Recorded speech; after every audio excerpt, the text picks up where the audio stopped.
வணக்கம். கதிரவன் நியூஸின் மதிய நேர பிரதான செய்திகள். முதலில் தலைப்புச் செய்திகள். கொழும்பிலிருந்து யாழ் நோக்கி பயணித்த தொடர்ந்து தடம் புரள்வு. மாத்தறை திச பிரதான வீதியில் பாரிய விபத்து, 19 பேர் வைத்தியசாலையில். மகாவலி ஆற்றில் குடும்பஸ்தரின் சடலம் மீட்பு. கிளிநொச்சியில் வானத்தை நோக்கி சுட்ட காவல்துறையினர், 9 பேர் கைது. இந்தியா செல்லும் இலங்கையர்களுக்கு முக்கிய அறிவிப்பு.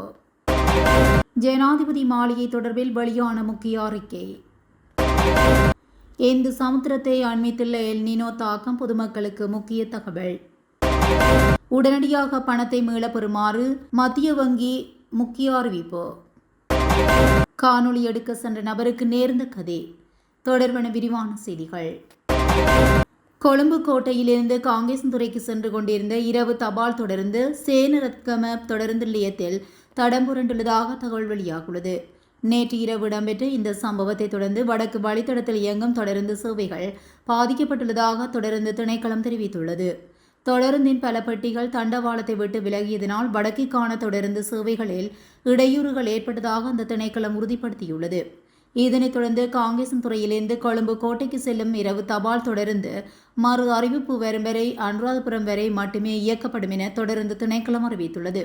குறித்த தொடருந்தை மீண்டும் தடத்தில் ஏற்றும் பணிகளுக்கு உதவுவதற்காக தடம் புரண்ட இடத்துக்கு ஒரு மாற்று தொடருந்து அனுப்பப்பட்டுள்ளதாகவும் தொடர்ந்து திணைக்கள அதிகாரிகள் தெரிவித்துள்ளனர். சீரமைப்பு பணிகள் உடனடியாக தொடங்கும் என எதிர்பார்க்கப்படுவதுடன் வெகு விரைவில் வழமையான தொடருந்து சேவைகளை மீண்டும் தொடங்குவதற்கான முயற்சிகள் மேற்கொள்ளப்பட்டு வருகின்றதாக குறிப்பிடப்பட்டுள்ளது. மீட்புப் பணிகள் தொடரும் வரை வடக்கு வழித்தடத்தில் பயணிக்கும் பயணிகள் தாமதங்களையும் சேவை மாற்றங்களையும் எதிர்பார்க்குமாறு தொடர்ந்து திணைக்களம் அறிவுறுத்தியுள்ளமை குறிப்பிடத்தக்கது. மாத்தறை திச பிரதான வீதியின் வீரவில பகுதியில் இடம்பெற்ற விபத்தில் 19 பேர் காயமடைந்து வைத்தியசாலையில் அனுமதிக்கப்பட்டுள்ளதாக தகவல் வெளியாகுள்ளது. காயமடைந்தவர்களில் 11 ஆண்களும் 8 பெண்களும் அடங்குவதாக காவல்துறையினர் தெரிவித்தனர். திச மகாரகமவிலிருந்து மாத்தறை நோக்கி பயணித்த தனியார் பேருந்து ஒன்று வீரவில பிரதேச செயலகத்துக்கு அருகில் வைத்து மோட்டார் சைக்கிளுடன் மோதியதுடன் கட்டுப்பாட்டு இழந்து வீதியை விட்டு விலகி அருகில் இருந்த மரத்தில் மோதியதில் இந்த விபத்து சம்பவித்துள்ளது. விபத்தில் காயமடைந்தவர்கள் தெபரவெவ வைத்தியசாலையில் அனுமதிக்கப்பட்டுள்ளதுடன் தீவிர நிலையில் இருந்த 4 மேலதிக சிகிச்சைகளுக்காக ஹம்மாந்தோட்டை வைத்தியசாலைக்கு மாற்றப்பட்டுள்ளனர். இச்சம்பவம் தொடர்பில் வீரவில காவல்துறையினர் மேலதிக விசாரணைகளை மேற்கொண்டு வருகின்றமை குறிப்பிடத்தக்கது. மகாவலி ஆற்றிலிருந்து ஆணொருவரின் சடலம் மீட்கப்பட்டுள்ளது. குறித்த சடலமானது கம்பளை போத்தலாப்பட்டிய பாத்திமா கார்டன் பகுதிக்கு அருகிலுள்ள மகாவலி ஆற்றில் இருந்து மீட்கப்பட்டுள்ளது. இவ்வாறு மீட்கப்பட்டவர் நாவலப்பட்டி ஷேலம் பிரிட்ஜ் பகுதியைச் சேர்ந்த சுமார் 48 வயதுடைய நபர் என கண்டறியப்பட்டுள்ளது. ஆற்றில் சடலம் ஒன்று மிதப்பதை கண்ட அப்பகுதி மக்கள் உடனடியாக கம்பளை காவல்துறையினருக்கு தகவல் வழங்கியுள்ளனர். அதனையடுத்து சம்பவ இடத்துக்கு விரைந்த காவல்துறையினர் விசாரணைகளை ஆரம்பித்துள்ளனர். சடலம் பிரேத பரிசோதனைகளுக்காக கம்பளை ஆதார வைத்தியசாலையில் பிரேத அறையில் வைக்கப்பட்டுள்ளது. இச்சம்பவம் தொடர்பான மேலதிக விசாரணைகளை கம்பளை காவல்துறையினர் மேற்கொண்டு வருகின்றனர். வனஜீவி மற்றும் காவல்துறை விசேட அதிரடிப்படை அதிகாரிகளின் கடமைக்கு இடையூறு விளைவித்தமை தொடர்பாக சந்தேக நபர்கள் 9 பேர் கைது செய்யப்பட்டுள்ளனர். கிளிநொச்சி ஆக்ராயங்குளம் பகுதியில் உள்ள பாதுகாக்கப்பட்ட வனப்பகுதி அளிக்கப்படுவதாக கிடைத்த தகவலின் அடிப்படையில் அதிகாரிகள் இந்த சோதனை நடத்தியதாக காவல்துறை தெரிவித்துள்ளது. காவல்துறையினர் வெளியிட்ட விசேட அறிக்கையில் இந்த குறித்த விடயம் தெரிவிக்கப்பட்டுள்ளது. அந்த அறிக்கையில் அப்பகுதியில் பாதுகாக்கப்பட்ட வனப்பகுதி அளிக்கப்படுவதாக கிடைத்த தகவலின் பேரில் அதிகாரிகள் சுற்றி வளைப்பில் சென்றுள்ளனர். அங்கு ஏற்பட்ட பதற்ற நிலைமையை கட்டுப்படுத்த விசேட அதிரடிப்படை அதிகாரிகள் வானத்தை நோக்கி துப்பாக்கிச்சூடு நடத்தியதாகவும் காவல்துறையினர் குறிப்பிட்டனர். மோதல் காரணமாக காயமடைந்த விசேட அதிரடிப்படை அதிகாரிகள் 4 சிகிச்சைக்காக கிளிநொச்சி வைத்தியசாலையில் அனுமதிக்கப்பட்டுள்ளனர். கைது செய்யப்பட்ட சந்தேக நபர் ஒருவரும் நெஞ்சுவலி காரணமாக வைத்தியசாலையில் அனுமதிக்கப்பட்டுள்ளதாக தெரிவிக்கப்பட்டுள்ளது. இலங்கையர்களுக்கு கால தாமதமின்றி மற்றும் சுமூகமாக விசாக்களை வழங்குவது எமது நிலையான கொள்கையாகும் என இந்திய உயர்ஸ்தானிகர் ஆலயம் தெரிவித்துள்ளது.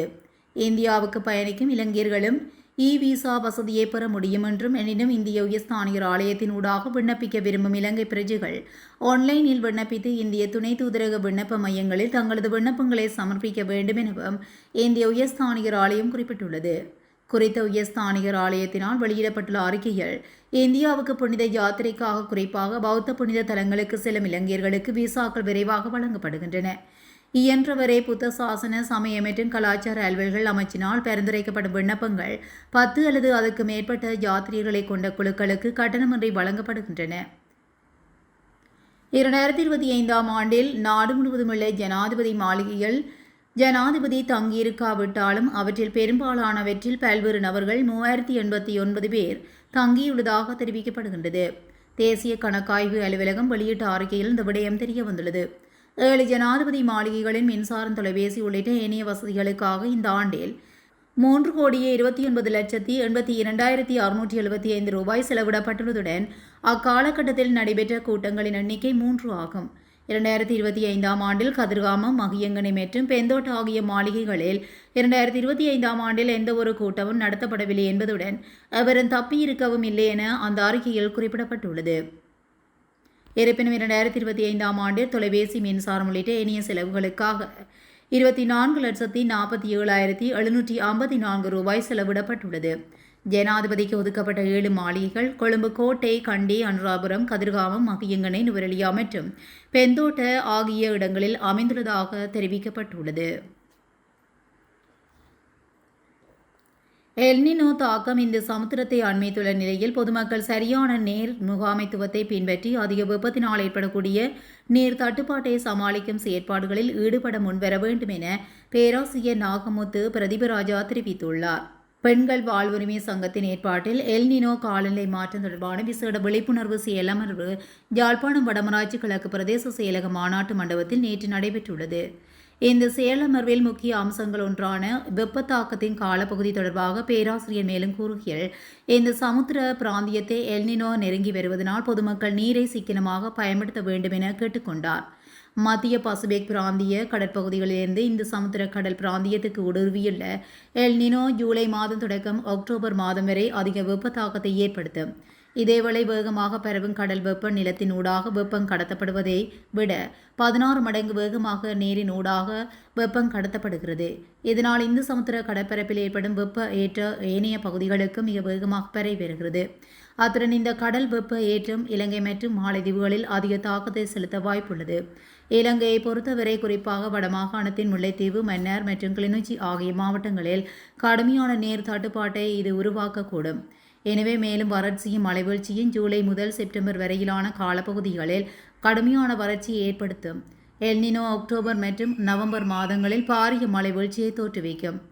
எனவே அக்டோபர் மாதத்துக்கு பின்னரே காற்றழுத்த தாழ்வு மண்டலங்கள் உருவாவதற்கான சாத்தியக்கூறுகள் இருப்பதனால் அதுவரை அதிக வறட்சியான காலநிலையே நிலவுகின்றது. எனவே எல்னினோ இந்த சமுத்திரத்தை அண்மித்துள்ள நிலையில் பொதுமக்கள் சரியான நேர் முகாமைத்துவத்தை பின்பற்றி அதிக வெப்பத்தினால் ஏற்படக்கூடிய நீர் தட்டுப்பாட்டை சமாளிக்கும் செயல்பாடுகளில் ஈடுபட முன்வர வேண்டும் என்று கேட்டுக்கொண்டுள்ளார். இந்நிகழ்வில் பெண்கள் வாழ்வுரிமை சங்கத்தின் இணைப்பாளர், வாசுகி அமைப்பின் முக்கியஸ்தர்கள், வடமராட்சி கிழக்கு பிரதேச செயலக பிரிவுக்குட்பட்ட கிராமங்களின் பிரதிநிதிகள் மற்றும் சமூக செயற்பாட்டாளர்கள் என்பவரும் கலந்து கொண்டனர்.